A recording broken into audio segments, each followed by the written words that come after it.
انجام بیاد آینه دل را چون معجزه عیسی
تو پسری یگانه منی ارمان جان.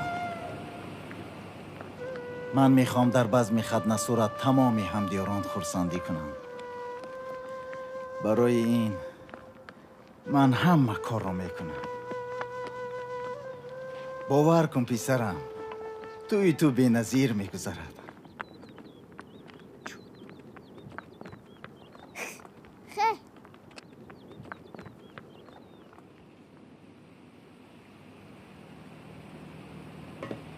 او ارمان پسری مردان. پسر مردان؟ مردان برنگشته است. از کجا؟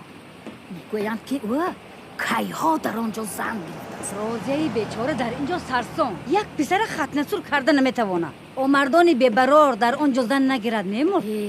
برازیه اقلا یک پولی پوچک هم نمیفرسته. پسرش کلان شده نابولیده میگردد. دیه را حرام کرد. قریب 10 ساله شده است.